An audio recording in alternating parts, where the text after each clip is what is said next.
Welcome, students and competitive aspirants. Welcome to Ravi's GK channel. మంచి current affairs ని పొందడం కోసం రవీస్ జీకే ఛానల్ షేర్ చేయండి, సబ్స్క్రైబ్ చేసుకోండి, లైక్ కామెంట్ కూడా చేయండి. ఆంధ్రప్రదేశ్ కరెంట్ అఫైర్స్ సిరీస్ లో ఈ కీలకమైనటువంటి కరెంట్ అఫైర్ ని ఇప్పుడు మనం డిస్కస్ చేద్దాం. 2023లో ఈ అంశం జరిగింది, డిసెంబర్లో. ఆ సంఘటన ఒకసారి చూద్దాం. డాక్టర్ ఎన్టీఆర్ రంగస్థల పురస్కారం 2022. ఎన్టీఆర్ రంగస్థల పురస్కారం 2022 చాలా ఇంపార్టెంట్ అయినటువంటి అవార్డు ఇది.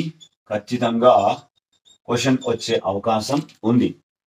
ఈ రంగస్థల పురస్కారము 2022 సంవత్సరానికి గాను ఎవరికి ప్రకటించారంటే డాక్టర్ మీగడ రామలింగ స్వామి. డాక్టర్ మీగడ రామలింగ స్వామి అనేటువంటి రంగస్థల కళాకారునికి ఈ అవార్డుని ప్రకటించడం జరిగింది. ఈ మీగడ రామలింగ స్వామి ఈ అవార్డుతో పాటుగా సిటేషన్, వర్ణనాత్మకమైనటువంటి వివరణ మరియు 1.5 లక్షల రూపాయల నగదు బహుమతిని కూడా ప్రదానం చేయడం జరిగింది. ఈ ఎన్టీఆర్ రంగస్థల పురస్కారాన్ని 1998లో ప్రారంభించడం జరిగింది. అయితే డాక్టర్ మీగడ రామలింగ స్వామి శ్రీకాకుళం జిల్లా రాజాంకి చెందినటువంటి ప్రముఖ రంగస్థలం జన్మించిన రంగస్థల కళాకారుడు. ఈయన రామలింగ స్వామి గారు చిన్నప్పుడే అభిమన్యుడు, నారదుడు, బాలకృష్ణుడు లాంటి మంచి పాత్రలని వేయడం జరిగింది. ఈయన 1975లో విజయనగరం మహారాజా సంస్కృత కళాశాలలో భాషా ప్రవీణ చదువుకున్నారు. అంతేకాకుండా ప్రముఖులకు హార్మోనియం వాయించడం జరిగింది. అయితే ఈయన 1982లో కళా జ్యోత్స్న నాటక సమాజంని కూడా స్థాపించడం జరిగింది. కళా జ్యోత్స్న నాటక సమాజం. రైట్. దీని తర్వాత అదే రోజున ఇంకొక అవార్డును కూడా ఆంధ్రప్రదేశ్ ప్రభుత్వము ప్రకటించడం జరిగింది. డాక్టర్ వైఎస్ఆర్ రంగస్థల పురస్కారం. డాక్టర్ వైఎస్ఆర్ రంగస్థల పురస్కారం ఇది 2023 సంవత్సరానికి సంబంధించినటువంటి అవార్డు. అయితే ఈ రంగస్థల పురస్కారం అయినటువంటి వైఎస్ఆర్ పేరుతో ఉన్నటువంటి ఈ పురస్కారం 2023లోనే ప్రారంభించడం జరిగింది. ఎప్పుడు ప్రారంభించారు అంటే 2023లోనే ప్రారంభించిన కొత్త అవార్డు ఇది.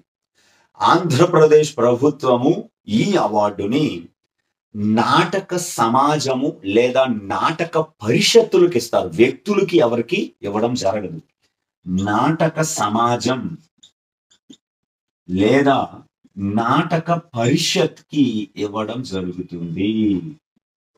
రైట్. అయితే ఈ అవార్డుకు డాక్టర్ వైఎస్ఆర్ రాజశేఖర్ రెడ్డి గారి 36 అంగుళాల విగ్రహాన్ని మరియు 5 లక్షల రూపాయల నగదు బహుమతిని అందించడం జరుగుతుంది. 5 లక్షల రూపాయలు నగదు బహుమతిని అందిస్తారు. అయితే 2023 సంవత్సరానికి ఈ అవార్డుని పొందినది ఎవరు అంటే యంగ్ మెన్స్ హ్యాపీ క్లబ్. ఈ అవార్డు ఎవరికి ఇచ్చారంటే young men's happy club of Kakinada. Young men's happy club కాకినాడకి ఈ అవార్డును ఇవ్వడం జరిగింది. ఈ సంస్థ వివిధ సాంస్కృతిక సాహిత్య కార్యక్రమాలని నిర్వహించడానికి చాలా ముందుంటుంది. ఈ క్లబ్లో ఎస్వి రంగారావు గారు, అంజలీదేవి గారు, రాలంగి వెంకట్రామయ్య గారు, సూర్యకాంతం వంటి దిగ్గజ నటులు పలు నాటకాల్లో నటించారు. అంతేకాకుండా ప్రముఖ సంగీత దర్శకుడు ఆదినారాయణరావు కూడా ఈ క్లబ్‌లో తన సంగీత వృత్తిని ప్రారంభించడం జరిగింది. అందుకే ఈ young men's club, happy club of కాకినాడకి డాక్టర్ వైఎస్ఆర్ రంగస్థల పురస్కారం తొలి అవార్డుని 2023 సంవత్సరానికి ఆంధ్రప్రదేశ్ ప్రభుత్వం ప్రకటించింది. దీనికి 5 లక్షల రూపాయల నగదు బహుమతితో పాటుగా వైఎస్ఆర్ 36 అంగుళాల ఎత్తు ఉన్న విగ్రహాన్ని బహూకరించడం జరిగింది. ఓకే, గుర్తుపెట్టుకోండి. Thank you students.